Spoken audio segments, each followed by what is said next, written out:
Castorol is a film podcast filled with dubious opinions, plot spoilers, and a healthy sprinkling of bad language. Thanks for listening. Take a much loved movie and stir in a different cast. Add a hint of nonsense for a flavor that will last. Garnish it with fun, film facts, it's food for the soul. It's a tasty, yummy, silly, funny movie casserole. Casserole. Hello and welcome to Castorol. My name is Jim, and each episode myself and my two co-hosts Sam and Nick review one of cinema's much loved or unloved films with the aim of also serving you up a delicious recasting. But before we get into that, don't forget you can follow and subscribe to Castorol over on Apple, Amazon, Spotify, YouTube, or wherever it is that you get your podcast from. And of course, don't forget to give us those all-important 5-star reviews. And should you wish to...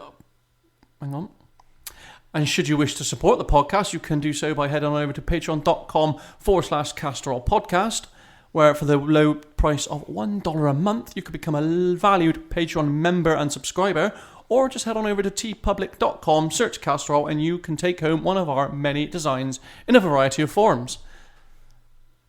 Now, before I get into introducing my two co-hosts, it saddens me to say that this is the last episode of Castorol. Season 1. Because going forward, we will be doing a new season. Because we kind of... No, I fucked that.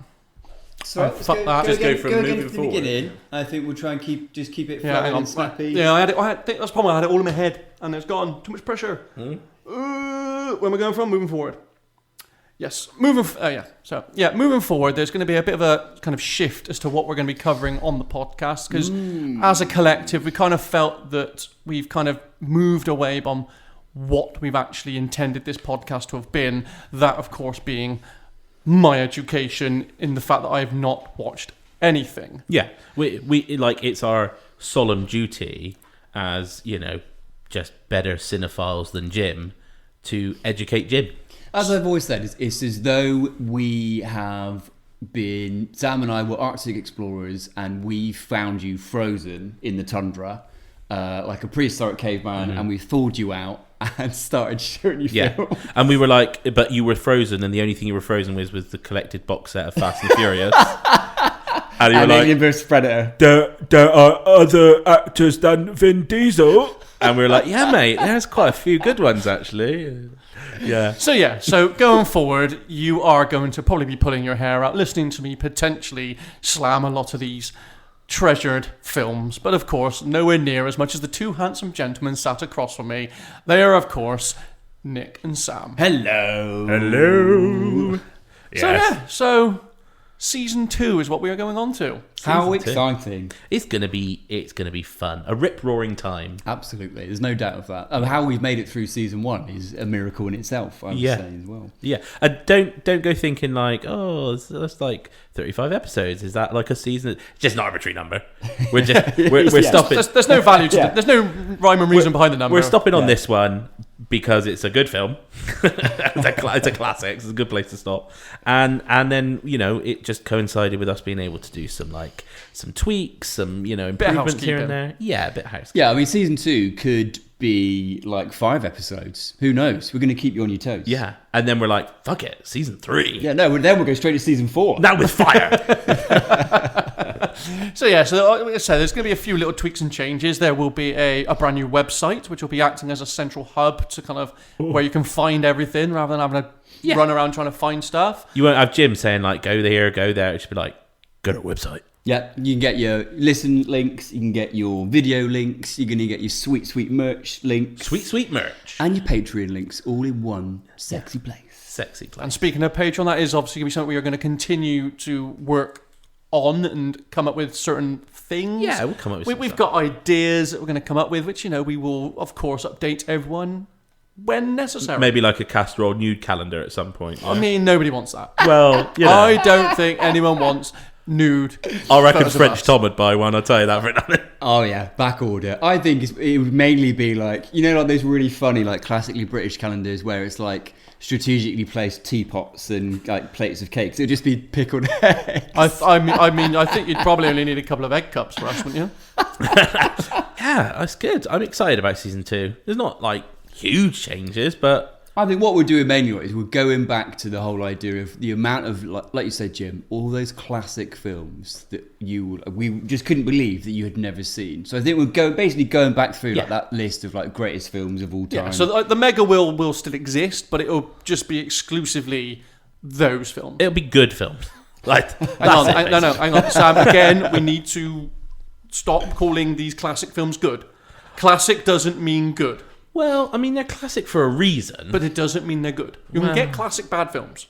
All right. You can, but I think this list is, it's going to be the kind of films that regularly feature in top 100 films of all time. I think what I mean is they are generally considered by most humans as good. But as we know, that it means nothing to Jim. No, I mean, and let's be honest, right? I mean, your opinion on Jaws, Jim, and your opinion on Ghostbusters, Nick. Well, yeah, it's not just Jim. You're both awful people. Well, at least we're all as awful as each other. No, I'm not. I'm awesome. So that is what you can expect going forward. However, we're in the now. We are in the now. So what have we been watching? Okay, mine's going to be really quick. So is mine. Because I've actually watched something really interesting, a film, and then I want to wax lyrical about something. So the film, I watched Conclave. Never heard of it. Not heard of it. Never bloody heard of it. Go on, tell us more. What's this about? It's like really recent Oscar buzz. Ralph Fiennes, Stanley Tucci. It's about when the Pope dies. Okay. Yeah, I know that one. What a cast, right? What a cast! I mean, this is one of these films where you watch it and you're like, well, that was stellar performances by every single person in it. Yep. And it felt like we'd been watching it for about 5 minutes, and it's like a 2-hour film. Wow. But nothing happens. And as a non-religious person, I'm just left being like, I really wish quite so much power wasn't just being decided by a bunch of old white guys. Yeah. But, that's religion for you, isn't it? But yeah, it was just amazing performances, and like kind of one of those things where you're like, is the Conclave sort of that interesting, or have they just really heightened it? And yeah, it's crazy. But yeah, I'd say well worth a watch just for the performances by the actors in it. Ralph Fiennes, Colin Firth? No, Ralph Fiennes, Stanley Tucci, John Lithgow are like the main kind of guys. Right. And then there's other people that you'll have seen in things. Quite right to cast Touchy Tucci in... Touchy Tucci in a Roman Catholic thing, yeah. And Don't try and paint him with that brush again. Don't try and... Hello, Touchy Tucci! I feel a lawsuit coming on. We can't afford that. We love the two. I think Stanley would love it. You think? Yeah. Like him and John Krasinski are like brother-in-laws now. Where did we even talk about... Touchy Tucci? Did it come up? Did we cast him in Now You See Me? I think I might have. Maybe. I can't remember. I think I've cast him in a few things. He's brilliant. I'd have to find the episode. I'm fairly certain the episode is just entitled Touchy Tucci. You know how we talk about a lot of like actors, and like a lot of actors are like really good, but I would struggle to think of an actor with more range than Tucci.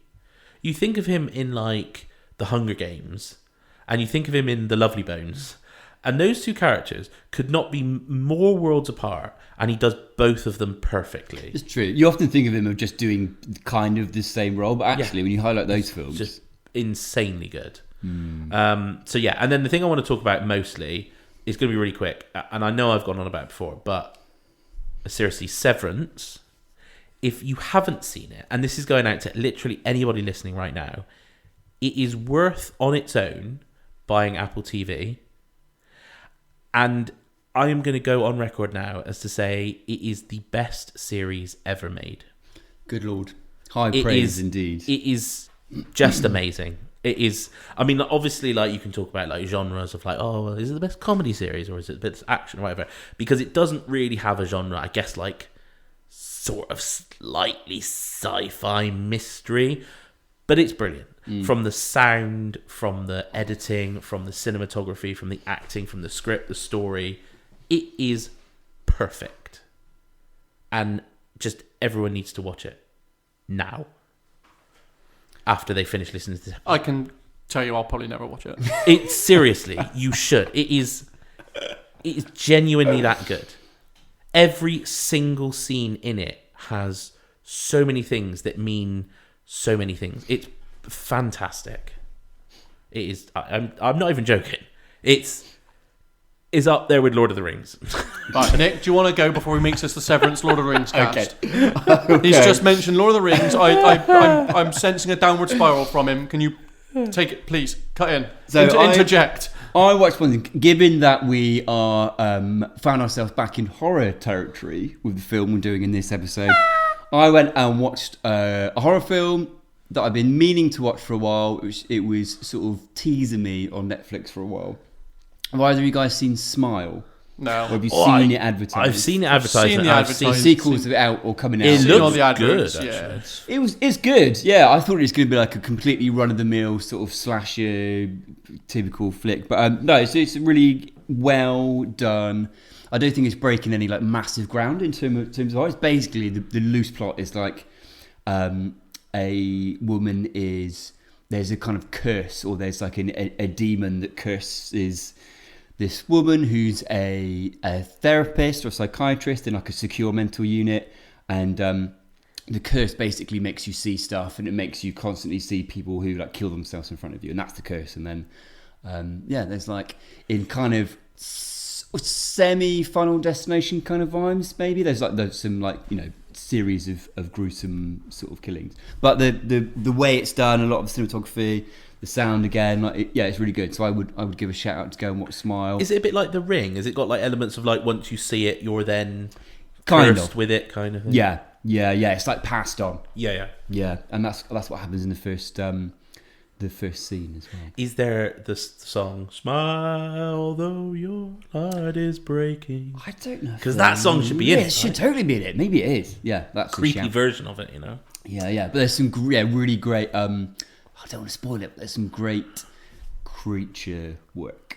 Oh, in really? there as well. Yeah. So it's really hard to get really impressed these days by like a really good horror monster, right? Yeah. Because like we've seen everything, but there is again, I don't want to spoil it, but towards the ending you do get something that's very unsettling.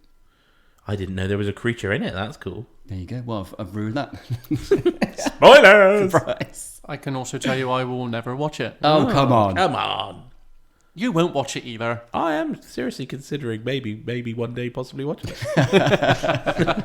When it's bright enough and sunny enough outside. And Well then, when Jim. you're cuddled under a blanket going, Yeah. Have you managed to fit anything in? no, Okay. No. Okay, cool. no. I came 1 year older, none the wiser, and in true Jim fashion, watched nothing despite intending to watch quite a bit. You didn't even manage to get a birthday watch in? No, Conclave was my birthday watch, actually. despite there you go. despite sitting there for having 2 days off, I had a list of things I wanted to watch.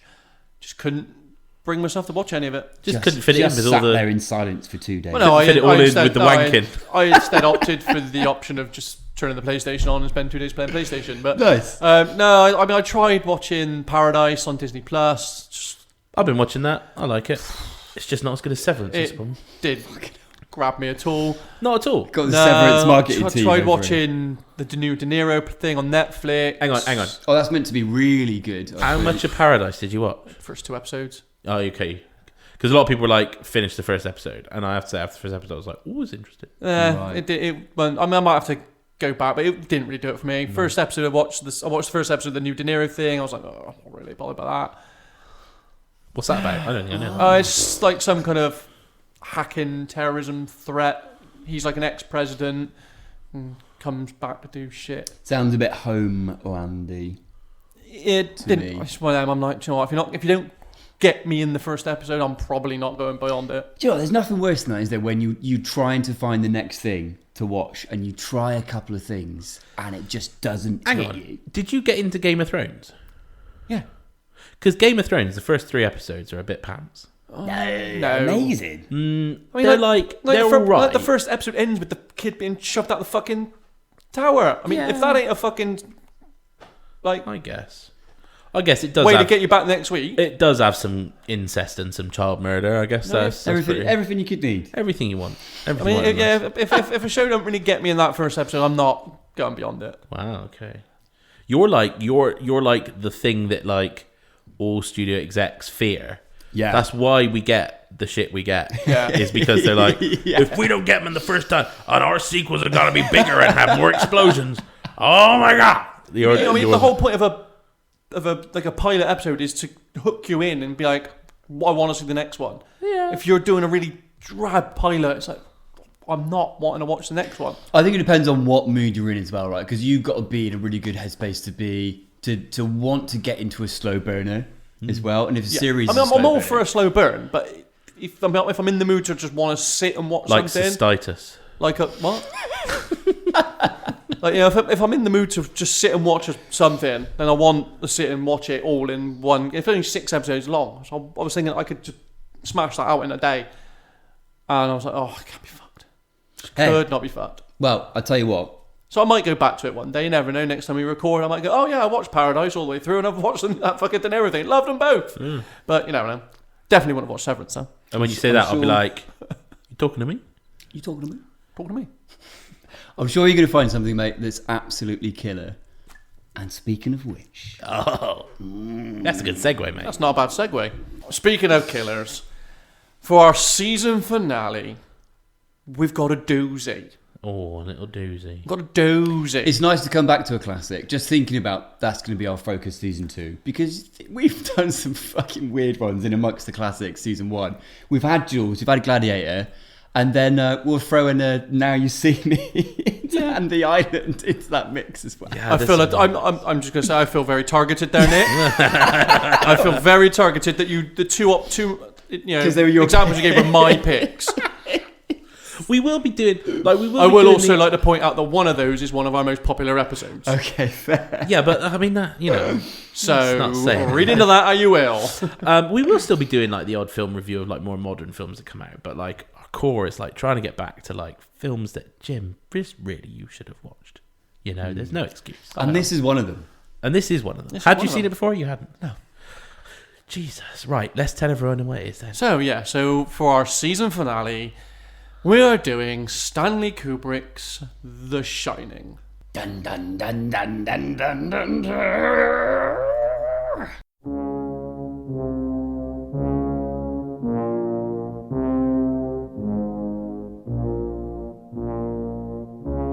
So yes, Stanley Kubrick's The Shining. Nick, take it away. Okay, so Stanley Kubrick's 11th feature and his third final film, 1980's The Shining, was also his first foray into a purely horror genre. An adaptation of Stephen King's novel of the same name, the film follows former teacher and aspiring novelist Jack Torrance, who takes a job as caretaker of the secluded Overlook Hotel for the winter season, along with his wife Wendy and son Danny, a young boy with mysterious psychic powers. I did a burp there, sorry.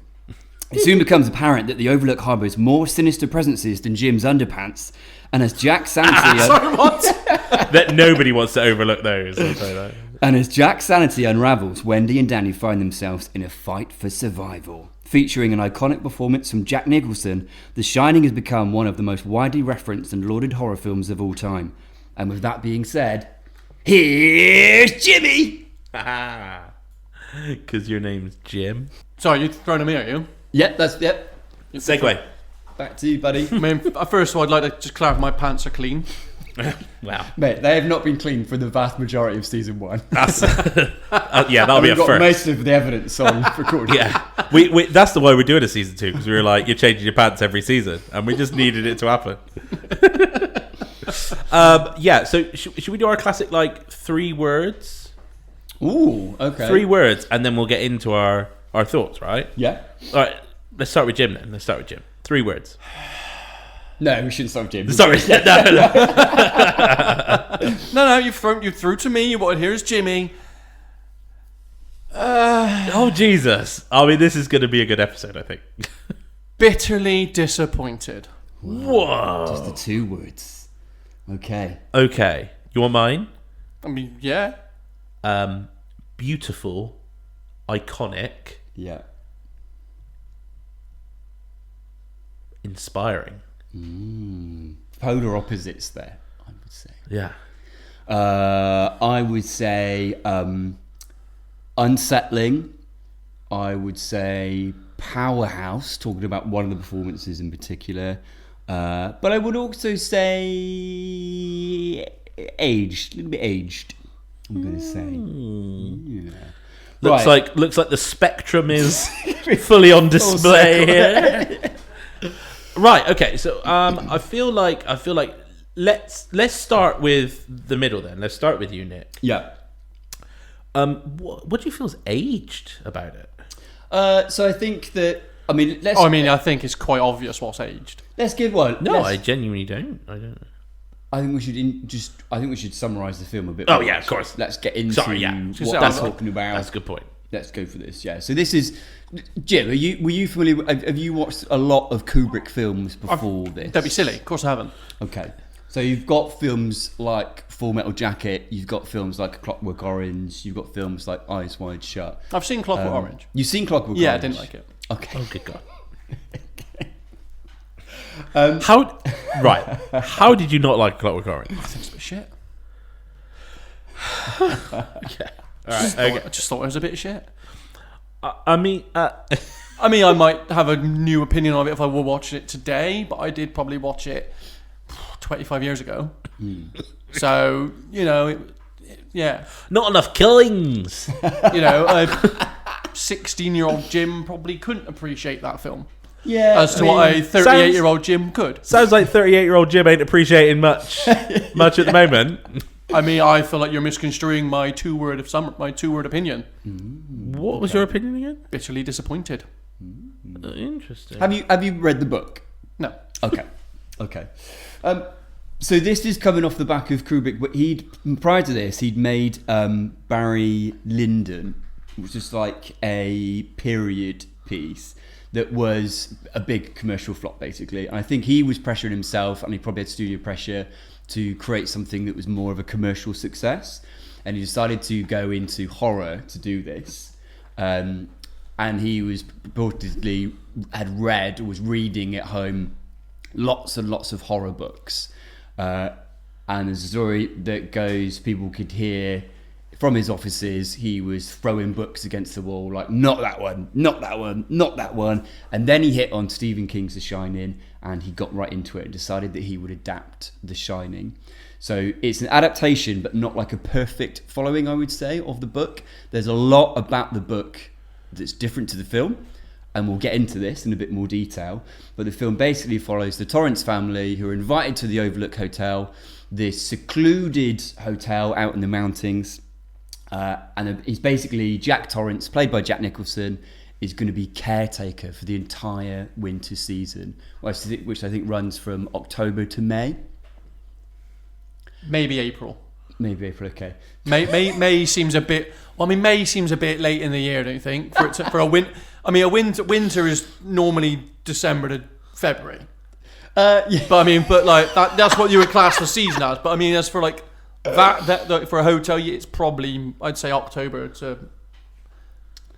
Well, let's make sure we get this fucking right. Well, I'm just saying, May seems really late in the year to be closed. Well, they cover it in the dialogue so Jack Torrance asked, "Why? Do you mind me asking? Why would you?" Or someone asked, "Why would you close as from October? Do you not get fantastic skiing around that time?" And they say that it's too costly to run because they would have to keep the road, which is like a 25-mile stretch or something, to get to the hotel. It's too expensive to keep that clear for the entire winter season, and the fact that the place basically gets snowed in, which is what happens in the film. Yeah.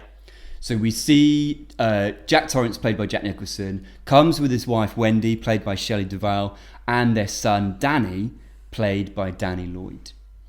And they move into the hotel for the whole winter season, and that's basically, so Jack is an aspiring novelist. Wants to find a secluded place so he can work on his first novel.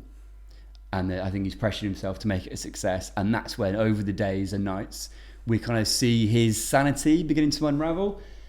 And then obviously we've got some of the most iconic visual, particularly moments and audio moments in horror of all time in this. You've got the twins, you've got the "Here's Johnny" axe through the door, Elevator of blood, elevator of blood, the carpet, all those feel like 80s visuals in the 70s.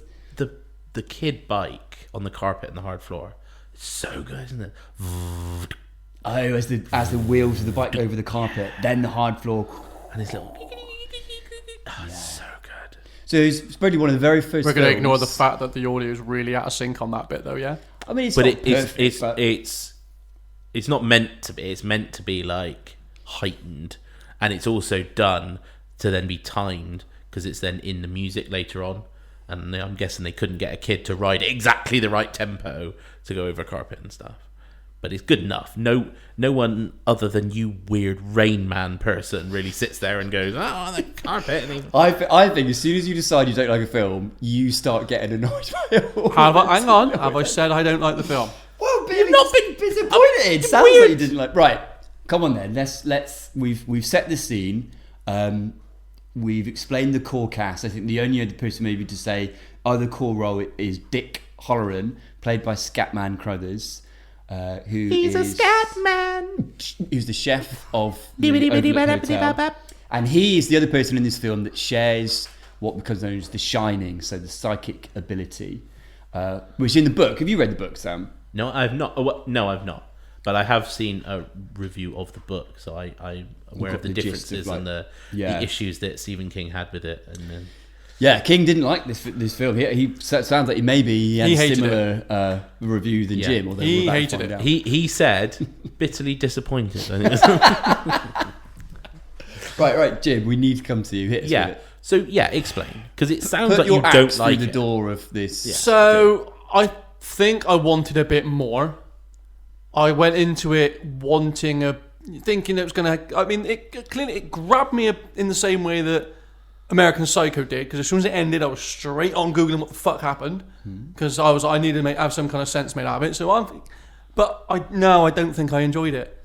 I think there was too many. So we're right then. No, I never said I didn't like it. No, I know, but we're getting a vibe. The more I've thought about it, the more I don't think I did, because there was too many hard cuts. It just felt like one day he's there for like a day and suddenly he's already mental. He's not really given any kind of explanation as to why he suddenly wants to kill his family. Nothing gets fucking explained. This room that the kid was told not to go in, nothing explained. Where these fucking twins came from, don't know. What the fuck's the elevator blood all about? You're doing a 2-hour film. You should be giving answers, not leaving such ambiguity to everything. Well, if this is taking place over a 10-episode season, by all means, leave some ambiguity to allow some answers to be questions to be asked and some answers to be given later on. In a 2-hour film, there should be answers. There should not be all the most exciting part of this film was this Shining gift with the kid, which was barely fucking. It's called The Shining, and yet the main focus is on Jack Nicholson being a psycho. No focus is put on The Shining. Well, it's called The Shining. Put some focus on this fucking kid's ability. So what I mean? Any time I guess that Danny is red rum. Any time that he's using the little finger and the voice is him channeling Tony, right? His so-to-say imaginary friend, which is basically his clairvoyancy and his power coming through. So all the times where like he's using that voice, all the times where he's having premonitions and stuff, all of that is his. Yeah, but put Shining. more focus on that as the central focus of the film. But I think But the central focus of the film is Jack Nicholson going a bit mental, and he seems to just go mental after day one. But I think it's like, oh yeah, we close the hotel. Mental. He's mental. It's that I was expecting a big, real slow burn into the mental, not hard cut. He's mental. He's just nuts. I mean, it's not quite that much. He pretty much is straight away. He's like, I'm mental. But I mean, have you noticed? I mean, he is like an alcoholic that has now been cut off. He's a recovering alcoholic. Yeah. And he's obviously hurt Danny in the past, so there's that whole trauma going on that Danny was hurt by him when he'd been drinking. Have you noticed? Right. So this is the thing where I think first of all, I'd just like to mention that when we talk about these films, a lot of these films that we talk about as being classic and everything have stood the test of time, have gone down in cinema lore or all that. they tend to be films that don't answer all the questions in a nice little bow. I think that's key for a film's longevity. You get these films where it's like, oh, this happens, and there's the monster, and they shoot the monster, and it's dead. You forget about those in like 2 weeks. They're like out of the zeitgeist. Who cares? But The Shining is an example of like, why is that done? Why am I seeing that? What happened there? On the like 5th viewing, you suddenly realise that somebody said something and it opens the whole thing up. They talk about the fact that it was built on a Indian burial site. They talk about the fact, like, Jack Nicholson is supposed to be a recovering alcoholic that hasn't drunk in ages because he hurt Danny, but then in the film about in the timeline, he's been there about a week and he starts seeing the barman and has a drink. He says, this is the first time in 5 days I've not had a drink. So he isn't a recovering alcoholic. He's been lying to his family and he's been having a drink. So this is the first time he actually has been cut off from alcohol. And so that is like his descent into madness makes it worse. Like, there's so many theories out there about the fact that he maybe abused Danny. This film throws up so many questions. And I'm going to go back to like The Thing. The thing that makes The Thing so brilliant is, who is the thing? At the end, which one of them has it? But that is a good mystery. Nothing is answered in this film. There was no good mystery. But what questions do you have that aren't answered? Fucking everything. What? Who were the twins? What's the blood elevator? The twins are answered. What happened in the room? The twins are even answered. The guy at the beginning, when he gets the interview, he's like, "Oh, one of our guys went mad and killed his family up there." Like, that's the butler guy. The butler guy spills the drink on Jack. Yeah. And cleans him off, and then says, "You need to sort out your family, Jack." He's basically telling him you need to go and kill your family. That's the previous caretaker's ghost, who went mad and killed his wife and 2 girls. And those are the 2 girls who were killed. That's why when we see those cuts between the girls standing in the hallway and their bloody corpses on the floor, that's Danny seeing what had happened to those 2 girls previously. All right. But there's also stuff where, like, at the end, you see the photo of Jack Nicholson is in this, like, 1920s photo. So there's the whole theory that the house actually, like, repeats. Like, it draws back, like, the ancestors of these people to repeat history. Yeah, it's like thirsty. So I think what's quite cool about the film, I do think if you read the book and then watch the film, you do come into the film with, yes, you've got some preconceptions and you know where we're heading, but you also come in with a broader appreciation for what it's trying to do with the source material.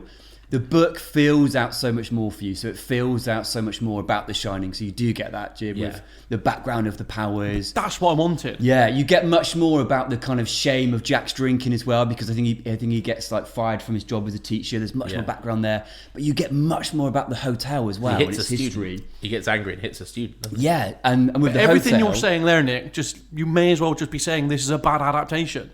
No, because you're just listing off loads of good stuff. Yeah. That would make an excellent film. Well, I mean, now suddenly, and it's the one person whose opinion really should matter is the person who created the source material. Well, and say he's that. saying he hates the adaptation. Well, he's grown to like it, and also, if you really feel like that, go and watch his 1997 version of The Shining that he made himself. It is a massive pile of dog shit. I think the hard thing is with any adaptation from a book, a book is much bigger than a film in terms of time frames and stuff. So you've got much less to work with to get your story across. I do agree there's much more ambiguity in the film, but I do think what it does well is in the first instances where Jack is going mad, there's part of you thinking this could all be in his head, right? He could be having a mental break. Mm-hmm. It's not until you see mainly, and some of that could be Danny with his make-believe friend with Tony and stuff, that he's seeing things too that aren't real. But it's not until you see Wendy actually see some of the ghosts right towards the end that you're like, holy shit, like this is a haunted hotel. They're seeing apparitions that are wanting blood. They want to see the family dead. And like you said, it's that repeating cycle of everything going on. But I just think, so much of this film does hinge around an absolute powerhouse performance from Jack Nicholson, and I think that they actually Shelley Duvall's, and Danny, they're all really good. But I would say hers is almost for me better than Jack Nicholson's. Like, what do you think, Jim, about the performances? I thought they're all great performances. I can't take anything away from them. They are great performances. I just think what they're performing in is not as good as it could be. I think there's better. It's tough because for me, because I've heard all this stuff. Like, I haven't read the book, but I've heard all this stuff that was omitted, and it's really tough because I don't always think, sometimes less is more. And I think for me, the ambiguity kind of lends itself more to like the creepiness of it. I feel like if people were there like explaining The Shining, or if people were there, explaining why Danny was like that, I'm like, I don't want to know. Like, it's creepy as fuck, not knowing, and just getting these like hints and seeing like, pictures of Native Americans everywhere, and why the fact that ghosts only appear when there are mirrors, and things are reflected, and there's all this like cool stuff that you just get, and like Kubrick, like one of the things you might pick up on, because you're often saying about like hard cuts and continuity and stuff, there's so much weird shit in there where in like one scene there'll be a chair there and then there'll be a chair missing, or they'll walk into a room and there's a window next to the door and then they walk back out and the window's not there anymore. And if it was any other director, you'd be like, fuck me, fire your continuity expert, because you were fucked up. But he does everything for a reason. Yeah. And it's like, what can you trust? What's real? Are they going into another plane of existence? Is the house manipulating them, putting them where it wants to? It's just really interesting as a film. Yeah. But would this be a good point to say my story about how I've completely ruined this film? Please do. Absolutely. Okay, so I was watching this. I've got like some friends that I watch, and we do like a bad film club. Now, obviously, we weren't watching this for a bad film club, but we watched it because we loved it. But we tend to sometimes, make sort of jokes or like be chatting throughout, kind of thing. And there's the sort of very famous scene with Scatman Jones and Danny, the kid. Sorry, what's Scatman Jones's character? He's playing Scatman Crothers. Scatman Jones is a song. It's a song, yeah. Scatman Crothers plays Dick Halloran. Yeah, Dick and Danny. Yes. And they're chatting. And it's when he's talking about The Shining, explaining it, and he says, like, it's a bit like toast. And, like, it leaves, like, a residue behind. Like, it leaves... But the way he says it, he just says a slight toast. He does a little... And I just picked up on this. I was like, did he ask Danny if he wanted some toast? And then from then on, just every scene when he talks to Danny, it's weird. He's like saying, like, how you doing, Danny? You want some toast? And you suddenly realise, and then when he comes back to the other lodge, you're like, hello, guys, anyone there? I want some toast. And suddenly, if you think his whole motivation is trying to get Danny to eat some toast, it makes it so not scary. He's like in this car, like driving back, like, let's get him some toast. And it just like, now I watch it, and as soon as that scene happens, he's like, The Shining's a bit like toast. And I'm like, oh, there it is. Coming soon. So Stanley Kubrick's The Toasting. The Toasting. Can I throw a theory out there that because they do talk about this a few times, that The Shining is familial, that actually Jack has The Shining, and he became an alcoholic to try and deaden these voices because he didn't want this. And then like the fact that he then has to go, actually cold turkey from, sober is the word. Then suddenly the hotel, like, he becomes sensitive to it, all that comes flooding in. It floods in straight away and just overloads him, because he is sensitive to this, because he had The Shining too. So there's another theory out there, don't know what you think about this, Jim, is that this whole film was Kubrick's secret way of telling the world that he was the director that staged the, so-say, filming of the moon landings. What do you think about that, Jim? I would say anyone that buys into that needs to get their tinfoil hat on and just lock yourself in a room because you're dangerous. There is a lot of NASA and Apollo. But I think you're also trying too hard here to give this a bit more credit of being more than just a bad adaptation. Oh, I wouldn't say it's bad. There's amazing. Everything you have told me that's missing makes this so much better. I don't think it's perfect, but I think it's so iconic. I think Nicholson's performance is so good. I think the only thing about Nicholson is that he's so good at playing an unhinged character, particularly that you come off the back of One Flew Over the Cuckoo's Nest. Yeah. There is almost a bit of like, his manic grin is there from the get-go. Yeah. You're right, because partly it's maybe the betrayal and the how fast he falls, but it's also kind of a Jack Nicholson thing. No one's not expecting him to go mad. Yeah, like at any point in this film, when you see him drive in the car, like the very first, you're like, "Well, he's gonna murder him." He's getting an axe out as soon as he gets there. Is this pre or post him playing the Joker? Don't get me wrong. I think the performances are excellent. I just think everything around them is not great.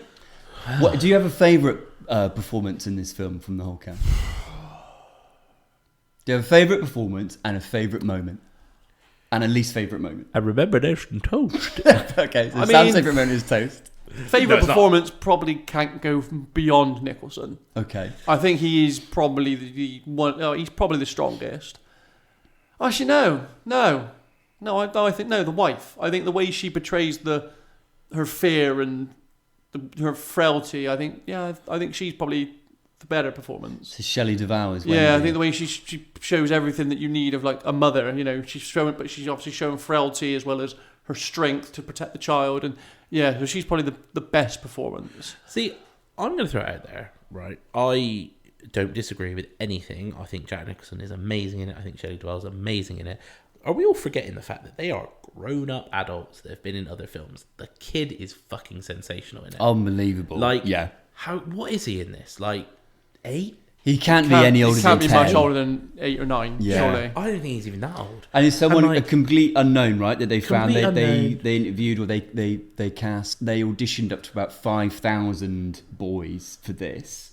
And during Danny Lloyd's audition, he, out of nowhere, had improvised the Tony voice with the finger. Red rum, red rum. And I think that's what got him the role, basically. But yeah, I mean, he is phenomenal in this film. Like, even just the way he looks, his face, the way he kind of manifests this otherworldly kind of voice and all that kind of thing is really, really unsettling. I think I think they're all great. All the 3 core performances are really good. I think Scatman Crothers as Dick Hallorann is really good. I really enjoyed Lloyd the barman. Yeah, I just found he doesn't have a lot of dialogue. So just to interject. Apparently, he was 6. He was 6. No way. Because I know he was playing a 6-year-old, but I assumed he was a bit older. But I had as well. It says he was 6 when he was cast as Danny Torrance. Wow, unbelievable. But yeah, Joe Turkel as Lloyd the barman. Just something in his eyes, like that smirk of like he's part of the manifestation of the powers of this hotel, and he's just smirking like we all know what's going to happen here. It's just so unsettling. The guy that plays the waiter, who's like the first, like he's quite creepy as well. Like and the 2 girls, creepy. Like everyone, like this is the thing. Like there isn't a bad performance. Come and play with us, Jim. Forever. And ever. No. And ever. No. Come to my elevator of blood. Right, most importantly though, question for you, Jim. Yes. You're put in charge of the Overlook Hotel, right? Including the kitchen Everything, yeah. Right. Day one. What's the first kitchen item that you are raiding from that enormous supply of items in there? What are you going for day number 1? I mean, I don't really know what they had in there. Oh, mate. They didn't really show what was in their pantry. Use your imagination. There is like a 10-minute scene where Dick Hallorann is taking Wendy through everything in the kitchen. He doesn't really show what's in the pantry, though, does he? Yeah, he itemises every single thing. Really. Right. Let's just fucking hell, Jim. Fucking hell. Are you going to the frozen meats? Are you getting the steaks out? Are you going straight for the giant thing of peanut butter? I'm not going for the frozen. I'm getting rid of the perishables. God, you're a boring motherfucker. I'll tell you what I'll do. I'm getting rid of the stuff that I'm not going to be able to eat in a couple of days' time. Okay. I'll tell you what I'm not going to do. Yeah, all the frozen shit that's long life. That's going to last me till the very end. Jim, I'm getting rid of the shit like the yogurts and the stuff I'm not going to eat in like a week. Stuff I'm not in like a week's time. I'm not eating. I love the fact. I reckon if you were on death row and you had like your last meal, like what do you want? You go, well, are there any whoopsies? Anything going off, any mate? Perishables? I'll use it up, mate. Like I'll use it. I don't want you like going in the fridge in a couple of weeks and being like, oh, that banana's too. Do you know what? I'd go fucking mental if I had to get through several gallons of yogurt in week 1 because I was afraid of it fucking perishing. All yogurt and no ice cream makes Jack a dull boy. Well, that's why you gotta get creative with it. I mean, you can't just start spooning gallons of yogurt. I'd start flicking it at Shelley Duvall. Gotta get a bit creative with your yogurt. Here's Ben and Jerry's. I put the yogurt in the elevator. Yeah. Oh God. I hope that's yogurt. Oh my god. I'll tell you what I'd make like a fucking amazing club sandwich, mate. Oh. Right? I'd take out some steaks, maybe some like bacon and stuff. Oh. Do like a nice thing with some some like chopped up like I love a bit of apple in like the salad to really cut through that sort of fatty meat. We're talking back to a fucking food podcast. Yeah, good.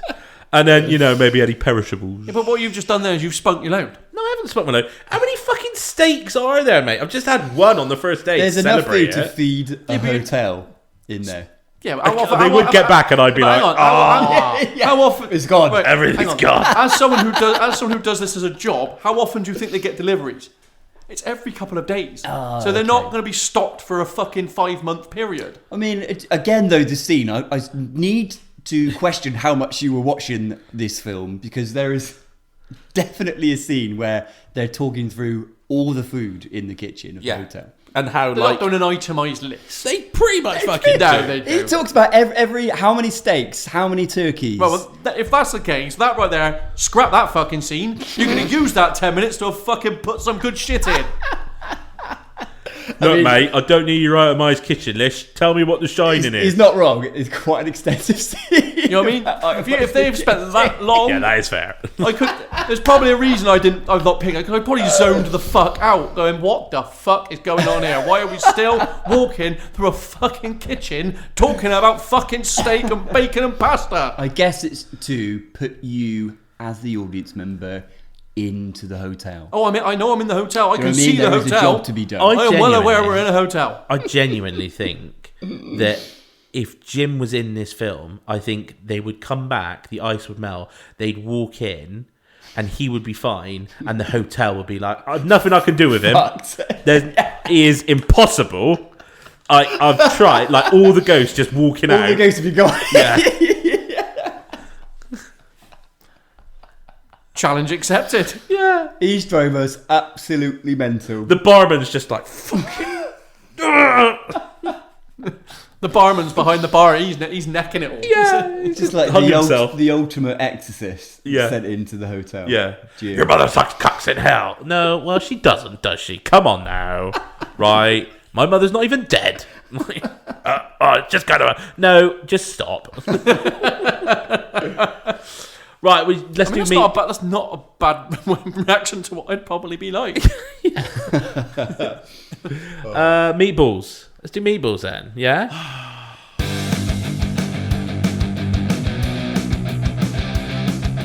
I'm going to start, right? I'm just going to put it out there, right? There shouldn't be any debate. It's 5 fucking it's meatballs. not. It's 5 It's fucking not meatballs. 5. The performances are like 3 meatballs on their own. not 5. The amount of detail they put in to like every single scene, the cinematography, the audio is another one right there. And the impact it's had on cinema since that point is your 5th fucking meatball. It's 5 meatball film It's any day of the not, week. It's not. Any day of the week. It's not. During the course of this podcast, you've both given examples as to why it's not 5 meatballs. It can be Saying loads of shit which would make the film better. No, it can be flawed and still be 5 meatballs. You've both given examples of why it's a bad adaptation. It's not 5 meatballs. No, it is because we it's fundamentally differ on what 5 meatballs. For me, 5 meatballs is a category that a film is elevated into. Doesn't have to be perfect for me to be 5 meatballs. Okay, I'm not saying it is 100% perfect. It's a category of film. It's 5 meatballs. Okay, are there elements that maybe are a bit rushed? Possibly. Could it be improved by an element here or there? That could be an opinion. Personally, I don't feel like I need anything more added to it, so it's not a problem for me. It is 5 meatballs, end of. Boom. Do you know what? It's close, but it's not quite This is the perfect one time I'm 5 for me. physically angry with your 5 meatballs. There's nothing about... You've both sat here for the past hour and gone, this is why it's a bad adaptation. I didn't. Given Not at any examples. point. We didn't say it's a Not bad anybody likes adaptation. it. You have given examples of what's left out and Yeah. what could have made the film better, thus saying and agreeing with Stephen King going, I hate this adaptation, It's a bad adaptation. There's loads of things left out of Lord of the Rings, but I don't feel like they're needed. Yeah, but because Lord of the Rings is phenomenal. Yeah, all right, but like It's there's it's a fantastic adaptation. You have given examples as to what's been left out for this to be considered a bad adaptation. No, it's just we've not, given it's examples. not 5 meatballs. There's We've nothing given- about it that's 5 meatballs. The performances are the best, some of the best in cinema history. But it doesn't give it 5 meatballs because everything around it is not worthy of it. But like I was saying, like for me, there are things that add towards it. If I think about the sound design, that is fucking good. If I think about the cinematography, that is fucking good. If I think about set design, that is fucking good. If I think about the script and the performances, that is fucking good. The sound It's of this film, by the way, is amazing. amazing. The use of music, the orchestration, the building dread, the sound effects. The is weird, really quirky things where good. he's looking at a model of the maze, and then you see an aerial shot of the kid and the How wife did they going do through that? the That maze. shot's amazing. It's just superimposed, like a shot of them on the very model. good. It's Very there's so many things where I'm like, okay, so they don't go into The Shining more.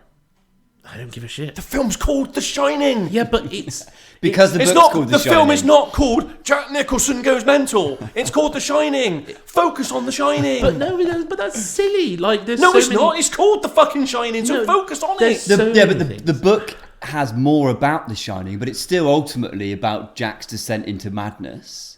Yeah. That still Yeah, doesn't change but they that put plot. more of a focus on the actual Shining in the book. Yeah, it should includes be a in bit the more. film. But you don't have it, again, a 2-hour film. Instead, you what don't they've have done is a enough to play rush job with. of Jack Nicholson going mental. And just because his performance is amazing, it's not 5 meatballs. Right, let me Well, I cut think let it me is. let me cut with mine. I don't think it's quite. I think there are some slight things with. I'll give you some. I think there could have been some more of the background. Particularly, I think the part that they really missed on was connecting more of Jack finding out more about the history of the hotel and trying to incorporate that into the novel, because I feel like that's such a key plot mechanism, and it does give you much more of the background about some of the stuff that had happened in this hotel, right? I don't think it ruins the film by any means, but I think for me, some of those bits bring it down from like a 5-star film to maybe 4.5, 4 meatball film. And there's 2 main things also for me not giving it 5 meatballs. One is that fucking text at the beginning. It just got me at the beginning. And the other one, did you guys notice when it's all going to shit at the end and Wendy is finally seeing all of the horrific apparitions and ghosts and stuff? So she sees like all the skeletons in one room. Well, she you turns must the have, corner. you must have seen the American version then, because that wasn't in the UK release. Oh, was it not? No. You don't see the skeletons in the room? No. I know there was a bunch of stuff that was cut. But did you not get at one point she runs down a corridor and there's an open door The bear. and there's like a bear noshing off a guy? Yeah, and they just turn and look. What was that? That I felt like it makes more sense in the book because it is just. My take is that it's just one of the many like hedonistic party goers from the ballroom parties and all that kind of stuff. So it's just all the scary apparitions in the hotel, but with no context there. Like there's been no build-up or explanation. There's quite a lot of theory there about the fact that it because there's a few scenes where Danny is seen with like a brown cuddly bear like behind him or around him. And there's some context that like that is how his mind has compartmentalized his abuse by Jack. Holy shit. Yeah. But yeah, in and of itself, I was like, well, that's. I quite like that, but like that's the thing, like in that kind of film, like that kind of shit is unsettling, you know. Yeah, I think, and I kind of wanted more at that point at the end where, because again, going back to the book, at that point where it all unravels, the hotel really does come to life, and you get all of like the ghosts are suddenly there. Like it's like the veil is pulled, and all the ghosts and all the terrifying things are happening in the hotel. And I could have had a bit more of that where it all went back in mental. So yeah, 4, maybe 4.5 from me. No, give us a definitive. It's 4 or 4.5. 4.5 for the performances. You have to elevate it to Exactly. near. Yeah. I'll take 4.5. That's allowed. Oh, is that? Oh, Yeah, thanks so that's much. great. That's Yeah. great. That's great. Jim. I think the more we've spoken about it, the less it's getting. Excellent performances alone do not make this anything higher than 3. Okie dokie. because there's so much dross around it. It's it's missing so much. It's rushed. We are once again conflating the word classic to mean good. I don't think this is particularly great. You've said so much to me that I'm like, this could have been great. And it's just solidified my opinion. I don't think I'm going higher than 2. Wow. 2 for The Shining. Okay. It's just chopped it off. I don't care how great the performances of Two Jack. stars. I don't care how. Let's drop the meatball shit right now. We're talking about stars. 2 stars for The Shining. Yes. 2 stars for The Shining. Yes. I'm I'm dropping it purely based on your pure adamancy that it's 5 when it's not. The fact that I have been told so much stuff that could have been in this film to make it so much better. It's not there, so I can't be going, I better give it more film. Stop. No, I don't care how fucking good Jack Nicholson and Shelley Duvall is. They when it's surrounded with dross, I'm sticking on 2 meatballs. And that's purely because, and you've done that with your insistence that it's 5. I was going to settle on 3. You've dropped it by 1. Right. Without further ado, shall we make a cast roll?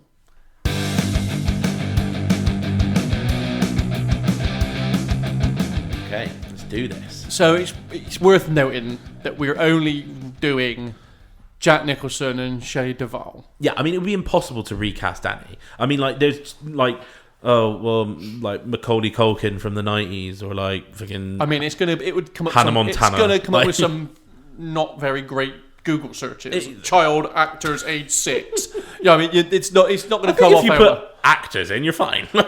I think child actors is a tough one, particularly that kind of age, because there's not necessarily a handful, but there's a limited amount of iconic roles to choose from. Where you'd be like, the guy from Sixth Sense, the kid from Sixth Sense. You've got the Sixth Sense kid, you've got the E.T. kid, you've got the kid from the film, and it's kind of like very often it's like the one role that they're known for. Yeah, and quite often when we're trying to pick roles, I dare say we're picking someone thinking about the various parts that we've seen them in, the range that they've got, and that kind of thing. So we're not recasting the kid. Equally, Scatman Carruthers, we're not as well. Like, he's a big part, but but he's kind of still a big part. Exactly. Yeah. So we are going for Jack Nicholson as Jack Torrance and Shelley Duvall as Wendy Torrance, and we're each doing our picks for both. I don't know where we want to put Jim in the order of this. Shall he be the middle of our shit sandwich? I'm happy to jump straight in. Yeah, go for it. And take this. Cool. So I was thinking about whether to go for like a slightly different take on this. I think a very easy pick and a very effective pick for Jack Torrance would be someone like Joaquin Phoenix. Yeah, he's on my list too. There we go. Who we've seen time and time again in kind of very similar roles, like the Joker. You could totally see him doing this. But equally, I think as we've got with Jack Nicholson, what you'd also get is from the outset, well, he's obviously going to unravel and go absolutely mad and try killing everyone. Although I do think Joaquin Phoenix is probably better at doing the nice guy first. I think he'd be a bit more vulnerable, as well, like a bit sort of quiet, shy. And you get that sense that he's taken the job just to hide away. You'd feel maybe a bit more that Joaquin Phoenix is being manipulated by the hotel. Yeah. With Jack Nicholson, you feel like he's almost like a willing disciple. You know? Yeah, from the outset. Yeah. He may as well have just got on his knees and go make me mental. Yeah, I think that was one of the scenes. It was. I think he did it straight away. I think they just went. Well, I mean, I think we're close. Make me mental. I think he probably was already unhinged before getting there, like there we go. Ripe for the taking. So the 2 actors actually that I'm going for both roles are British actors. I'll jump straight in with my Jack Torrance, and I'm casting one of my favourite actors, who is called Daniel Kaluuya, who, if you haven't seen any of his films, you may I don't know if you guys have seen films like Get Out, Nope. He's been in Sicario. He is phenomenal. He's and I good. think particularly... How would you spell his second name? It's Kaluuya. Okay. He's very good. He's so good, and he's done a few films where he is playing like an American. So in terms of like accent and stuff, like very, very authentic at doing that. And I just think he's got a real kind of like everyman nature about him initially, in terms of like being like very sort of dependable feeling. He's quite unassuming, but that's where I think it's more effective, where you'd maybe get that person that you think, I cannot see this person unraveling, and then they do, and they start to show it. And I think particularly where, like you said, Jim, you'd get it slightly more subtly, bit by bit, before suddenly this person is completely unhinged. So that's my Jack Torrance. He's good. He definitely would do like a wide-eyed sort of stare at camera type thing very well. Yeah, he's very good at that. And then my Wendy Torrance, probably another person neither of you have heard of. Hang on, let me get Google out there. Let's get Google out. But and he moans about our picks, mind. I know. Well, but what I am going to say, to anyone I haven't listening, seen a Marvel film. anyone listening, I would say Daniel Kaluuya's in a Marvel film. Look these people up, because they're phenomenal actors and they've been in great films. So my Wendy Torrance is an actor called Andrea Riseborough, and that's Riseborugh, Riseborough. And she is in two of my favourite films. She's in Possessor. She's in Mandy, which is that crazy Nick Cage flick where he goes mad. She's in Oblivion, the Tom Cruise sci-fi film. I know yeah. the one, yeah. And she has this amazing ethereal quality about her. In terms of her look, I think she has some similarities with Shelley Duvall, kind of like quite sort of big eyes that sort of stare into your soul almost, but she's got sort of ethereal vulnerability about her. And I think in a similar way, that's kind of that's what's really effective about the Wendy character and Shelley Duvall's performance, is that she is very innocent, she's very naive, she's very easily kind of manipulated and potentially abused psychologically by Jack, which I think works. And I think like when you see her sort of trying to stand up towards the end, she is like incredibly, she's weak, isn't she? But the terror that she's portraying, which is what I think is so effective, is that terror of seeing this person that you love, seeing the father of your child, like unravel. It's quite interesting. Really actually. Scary. She's probably the only performance I can think of like a woman doing kind of like the hysterical crying woman, and it doesn't feel like annoying or weak. It feels like, wow, like she's really terrified. trying, and she's really like, Yeah. it doesn't come across as like not annoying, like almost like belittling her as a person. It's not like we're taking the piss and being like, oh, she's a woman, all she can do is cry. It's like she's clearly not like a confident person who has been abused for a while, trying to do the best thing she can as a mother. I think there was one bit that annoyed me with her. Her run. Her running. It was she's meant to be portraying scared, but she's running with her hands like up. I'm like, what the shit is this run? That is not a scared run. I don't know what this run is, but it's not I'm petrified, so I'm running. What would you do with life. your hands if you were scared? I'm not having them up here by my fucking shoulder. I'm fucking getting a good sprint on. I know, but maybe she is. Maybe she's like... No, because she's like up here doing like a dainty little fucking... I'm like, what the shit? Get running, girl. Do you know what, though? I do think her performance is, for me, it is one of the best all-time portrayals of fear on screen. The way that fear can kind of physically affect you is I think it's phenomenal. And I think part of that is probably like the ordeal that they went through filming this, but like the way that she's showing like just the pure unbridled terror is really effective. So that's why I've gone for Andrea Riseborough as my pick for Wendy as well. But even during this pick, we're basically like Shelley Duvall. yeah. I mean, during any of our picks, we're basically saying Jack Nicholson, Shelley Duvall. Well, No, Sam, you're not picking better people. You know you're not. Possibly not, but I do agree with the fact that Jack Nicholson, although this is an amazing performance, there's not much arc to it. He is like a bit fucked up from the outset. That's the smile. It's just the Jack Nicholson smile, and like like it's almost. I mean, I get the character, but would it be almost more heartbreaking if he'd been like a really sort of loving, attentive father that lost it?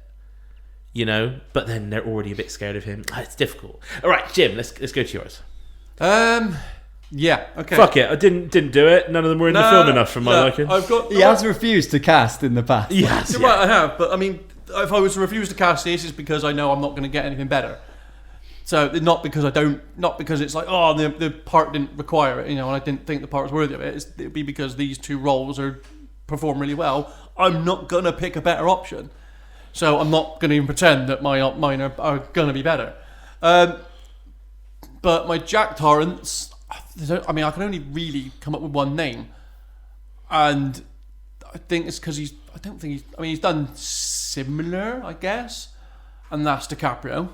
Yeah, that's a good shout, I think. You know, he could do the whole little mental bit. Yeah. He's had that kind of Shutter Island-esque. Shutter Island. Of, I'm not. Yeah. You know, what was the film he got the Oscar for when the bear shagged him? Well, I can't remember what that film was. The Revenant. That's it, The Revenant. You know, he's probably got it in his locker, but whether or not he could. The true test would be whether or not he would be convincing in the whole smashing down the door and doing the here's Johnny. Think of him in Django when he like smashes the table and he's like, "You will keep your butt there, or she will die." Like, yeah. And there's parts of Wolf of Wall Street which is incredibly kind of physical, where he's like absolutely melted on drugs and stuff. Like he could totally do it. and actually, like you see some of the things in Once Upon a Time in Hollywood, where he's like him as like the actor, kind of being like, oh, okay, was that good? That was good, okay. And then you see him like in the role, and he's like, I'm gonna fuck you up, and like so he can clearly do that like switch between like I think it's a great show. It's a good show. And I, up until today, had completely forgotten we were doing The Wife. Who did you think we were doing? Just Jack Nicholson. Just Jack. I'd completely forgotten. Simple Jack. I completely forgotten we were recasting Shelley Duvall's character. Okay, who you got? So I just picked a name of someone of someone who I like. That's Anne Hathaway. Nice. Yeah, she's good. She's good. I'm not sure she's got quite the emotional depth for this. No, probably no not. offense, Anne, but she's a name. She's a name. She's a name, and she's someone that I like. So I was like, yeah, fuck it. Okay, excellent. That's good. I really like DiCaprio. I like DiCaprio. Yeah, right, Sam. Okay, so I did have Joaquin Phoenix as one of my potentials. I had a guy that I just love, and I feel like I try and like throw him into a recast a lot, but Sam Rockwell. He's just so brilliant, and if you see him in Moon, he does the isolation, going a bit mental very well. Yeah. So I think Rockwell would be good. But I've actually gone for someone who I may have recast quite recently in some stuff. And you kind of actually put me onto him, and I've now noticed him in a few roles. He's phenomenal. But Jesse Plemons, he's just so good. Yeah. He is like, this isn't doing him a disservice, but he is like the second coming of Philip Seymour He Hoffman. really is. He just, any role, like he can be like your friendly next door neighbor or the most chilling like serial killer ever. He's so good.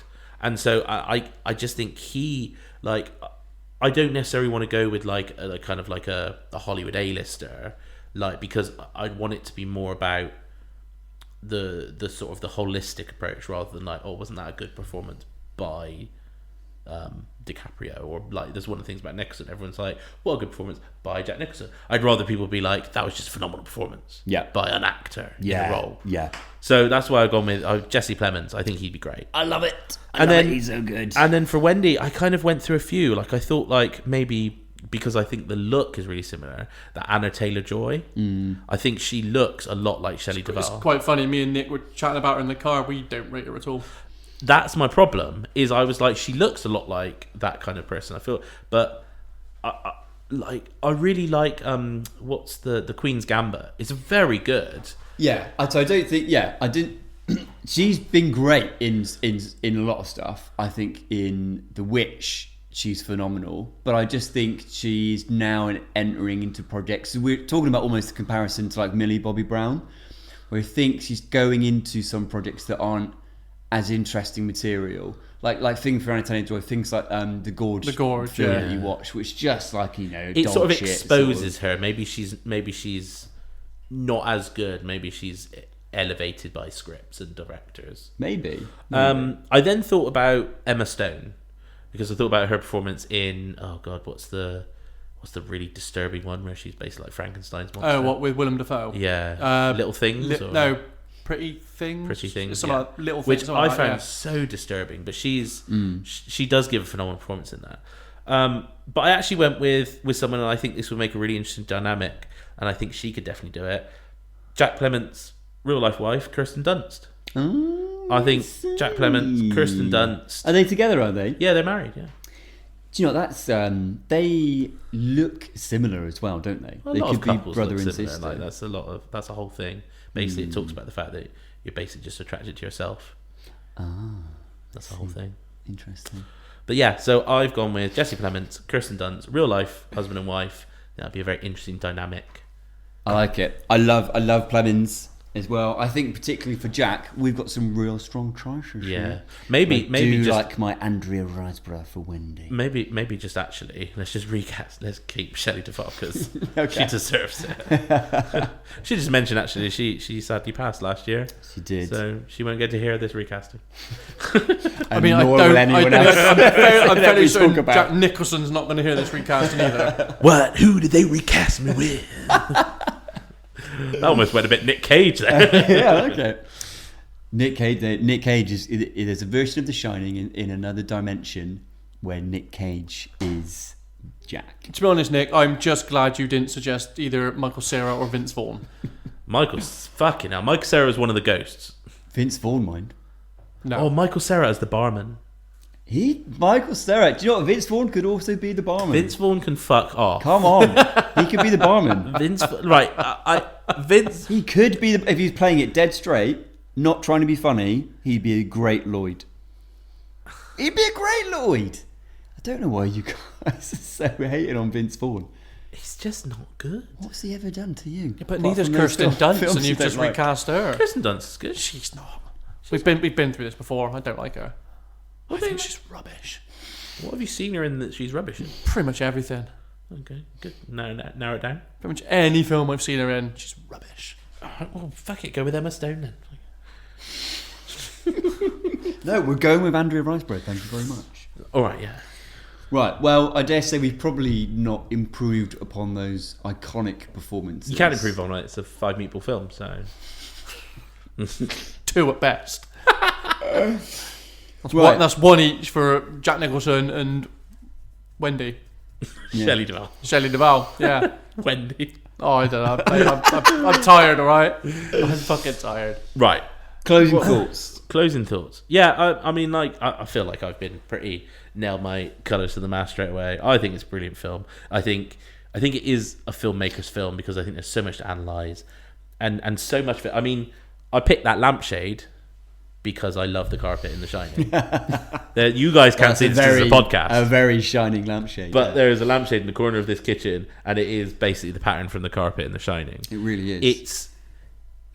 It's so iconic, and I know that I use that word a lot, but it is like you see a single frame from this film, and you know it's the film. You know it's The Shining. You see other films that use hints and little bits and homages, and you're like, that's from The Shining. If all of these amazing filmmakers love it, who are you, Jim, to denigrate it? I mean, like I said, Stephen King hates it. No, he doesn't anymore. No, he hates it. No, he doesn't I am anymore. yet to see anything to suggest he doesn't anymore. He hated it, and then they said that he now appreciates it for what it is. I'm not seeing that anywhere. So if he hates it, I am well within my right to hate this film. I mean, Stephen King's a fucking Because weirdo. yeah, but if he's wrote the source material and he hates it, as far as I'm concerned, that's the only opinion that matters. I think it is a masterfully made film, but I think as a masterpiece, it may be ever so slightly flawed, but it's near perfect. There's just a few things that could have been. But what I would say is read the book. Absolutely, even if you're not like a big horror book person, go and read the book. I think that you'll get that much more about the characters, about the backdrop, and then maybe once you've read the book, go back and watch the film. No, because that'll annoy me even more. That'll make me go, what a great book. What the fuck's this adaptation? Oh, it didn't annoy me in the same way. It's also had the opposite effect with me now with Jurassic Park. Jurassic Park is still phenomenal. Yeah. But I've read the book, Yeah. and there's such a better film in there with that book. I think arguably, I mean, Whereas if I now read this book, I would then go back and go, yeah, The Shining's really not that good. I think that is always the challenge of even with what you would still consider as a great film, the book, because it's your imagination, right? And your imagination is always going to give you the best possible, or maybe not. Well, it's not. Imagine it's what's included in the book. Yeah, but it's the way that your mind brings that to life as well. I have to say, and I know you're going to do a big about this. You're not allowed to speak about Lord of the Rings. Nick, keep talking. All right. In fact, we're coming to I won't say it. Final thoughts. I won't say it. Final thoughts. I won't say No, it. my final thoughts. You've had your final thoughts. No, I haven't. Yeah, you did. No, I haven't. You did. Your final thoughts were, if Stephen King don't like it, I No, that don't wasn't like my final it. thought. Right. That was me just interjecting on you. I've had mine, Jim. My final thoughts. thought, it could have been so much better. Okay, Sam. I've had my final thoughts. It's perfect. It's brilliant. It's a movie masterpiece. Okay. Maybe not a story masterpiece, but it's a movie masterpiece. See, right there, that's a star knocked right off. No, it's not for me. Look, would you like to know about any other recommendations for a horror film that I think would give you? No.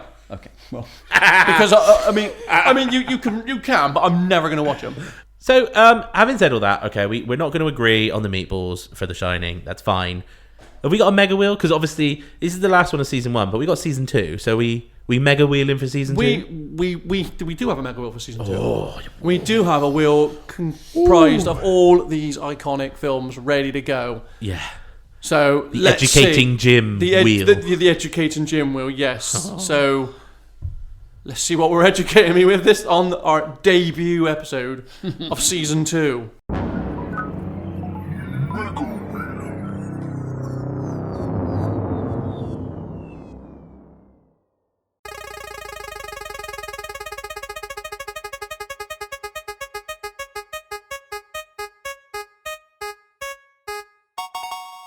Oh boy.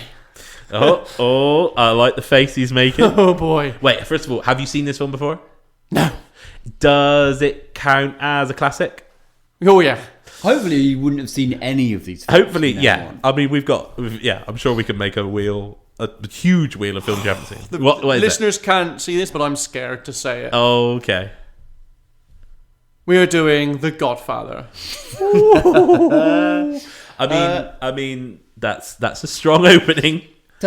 Just remind us, Jim, your general thoughts about any kind of gangster film. I can't stand the trope. What did you think? I can't remember what you thought of Casino now. You agreed with me. I can't remember what I said about it now. You agreed with me that it was about 40 minutes too long. Yeah, it was a bit. Far too much fucking... You thought it was dull? It was very dull. Yeah. So I think, whereas... The Godfather's a very different beast. I just have a real issue with the gangster trope.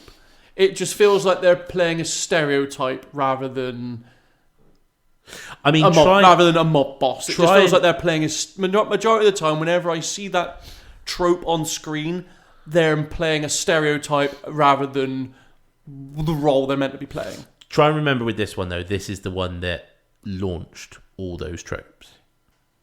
This is the originator, the innovator. I will have that in mind, but it's still, if it feels like I'm still going to be aware, it might, to me, feel like they're just playing a stereotype. Well, we've got that to look forward to, everyone. Yeah, it's going to be interesting. And that was the Mega Wheel for season 2.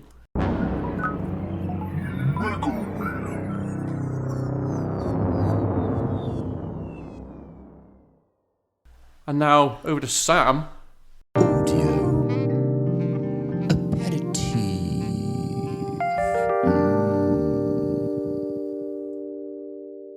The scores are, I'm just going by last episode, but the scores were 7 to Jim and 10 to Nick. So you can cause a draw. You could fight for the draw. Yeah. Yeah, but all you need to do is get one. Yeah. And obviously the theme this week is horror films. Oh. Here we are. Theme number 1.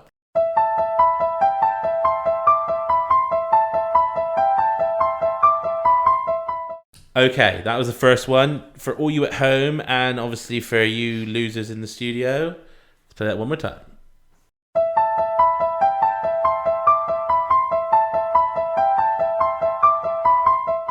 Jim, we'll come to you first, just because it's interesting. I mean, I wrote that a bit confidently, but I think that's Halloween. Okay. Nick? I initially wrote Halloween, and then I was like, no, hang on. We spoke about Halloween just then. Well, we shouldn't have done that, should we? That's giving you an unfair advantage. So I wrote down, it's actually, to my shame, a film that I've never seen. Really? Saying, oh, I'm a fucking horror guy. Is it The Exorcist? It's The Exorcist. It is really similar to Halloween. It's to be very fair. sick. It's Piano very similar. theme, yeah. So, all right. So we know already that Nick has won. Now I'm just going for the glory of Now he's just going for the all glory. three. Yeah, fighting for Okay, but reputation. you can come back. You know, if you get none of these, we have to shave. We'll shave your head. Yeah, okay. Right, ready? Here's theme number 2.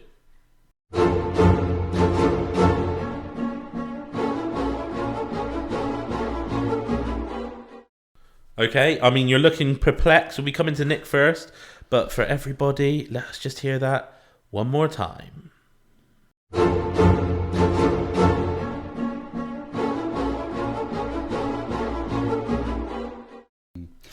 Is it? That's far too jovial for a horror film. I think that's jovial. That's far too fucking jovial for horror. If it's what I'm thinking it is, I mean, I've not written anything yet, mind. There is a passage of that music that is even more iconic for a very particular moment.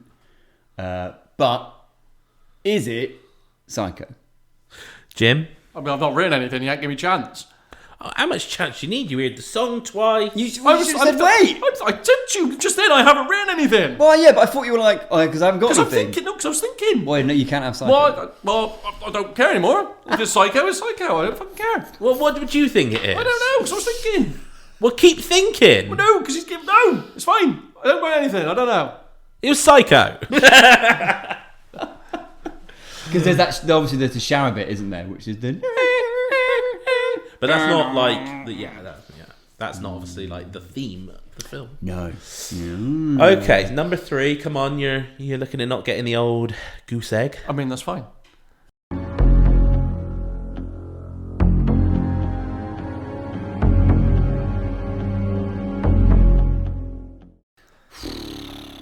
I'm more than happy with the goose egg, since you're asking me to name theme songs for a genre that I have categorically stated that I don't watch. That is true. That is true. All these films so far, though, I have not seen. And also I've watched next week Exorcist, we're gonna I've do watched Psycho all the way through. we're gonna I do know car the sounds song. of the Fast and the Furious. If you don't mind. One more time for the listeners at home.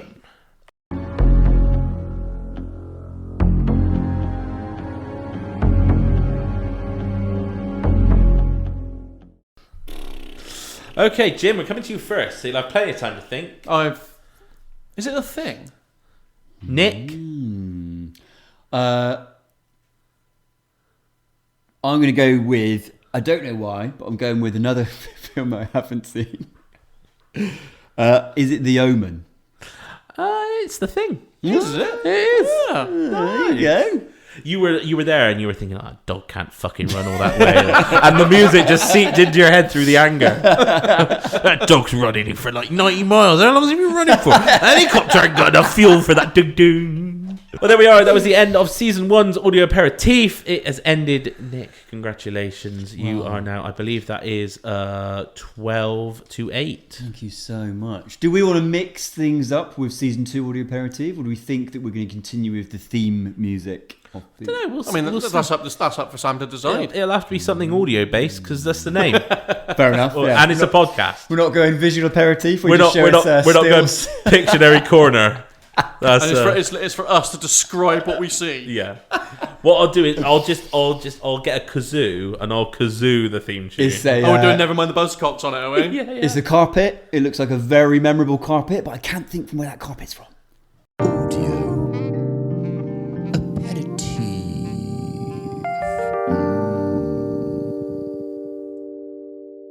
Well, there we are. Well, is that it? It's the end of season 1. It's the end of a little The end mini of era. season 1. I mean, are we going to be taking much of a break, or are we going to be back in 2 weeks? It's a bit of a break, just to finish some things up and get some stuff in order. But won't be much for the audience. I think they'll probably miss 1 week in terms of for them. Yeah. One episode going out, but yeah. Yeah. So this will be end of March. So probably end of April, early May. We'll be back. I need that long to watch The Godfather. Yeah, In probably. its entirety. That's the end of season 1.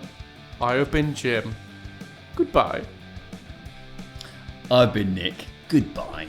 And I've been Sam. Would you like some toast? Movie Casserole, Casserole.